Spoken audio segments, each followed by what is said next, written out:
High friends, நம்ம TNPSC group டியோவில் 2017 கேட்ட ஒரு மேத்ஸ் சம்மதம் பார்க்க போகிறோம். What is the 21st term of the sequence?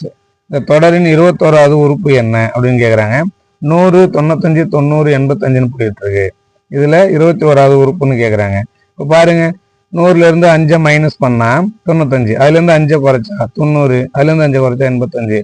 அப்போ ஒரு தொடரில் கூட்டினாலோ இல்லை கழித்தாலோ அந்த மாதிரி இருந்ததுன்னு சொன்னால் அடுத்தடுத்த டைம் கொண்டு வந்தாங்கன்னா அது கண்டிப்பாக கூட்டுத்தொடராக தான் இருக்கும்.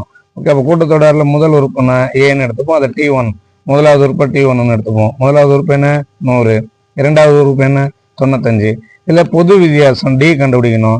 ரெண்டாவது உறுப்புலேருந்து முதல் உறுப்பை மைனஸ் பண்ணுவோம், D2 மைனஸ் T1. அப்போ D2 எது 95, T1 எது 100, மைனஸ் பண்ணுங்க -5. ஓகே, பெரிய நம்பரு 100, அதனுடைய சிம்பிள் மைனஸ். ஓகேவா, அப்போ பொது வித்தியாசம் கண்டுபிடிச்சிட்டோம். இப்போ நம்மகிட்ட என்ன கேட்டிருக்காங்க, 21வது உறுப்பு என்ன? நமக்கு பொது உறுப்பு கண்டுபிடிக்கிறதான formula Tn equal A + n-1 × D. இங்கே ஏவோட வேல்யூ 100, டியோட வேல்யூ -5, என்ன இது 21. அப்போ T 21, 21வது உறுப்பு கேட்குறாங்க.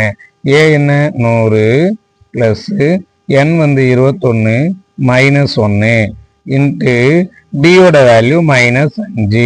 ஓகேவா, இப்போ பாருங்க, 100 + 21 -1 என்ன வரும் 20, 20 × 5. ஓகேவா, அப்போ 100, 20 × 5 100, இங்கே ப்ளஸ் இன்ட்டு மைனஸ் மைனஸ், அப்போ -100 வரும். So answer 0. அப்போ 21வது உறுப்பு என்னன்னா 0. So C answer. Okay, thanks for வாட்சிங்.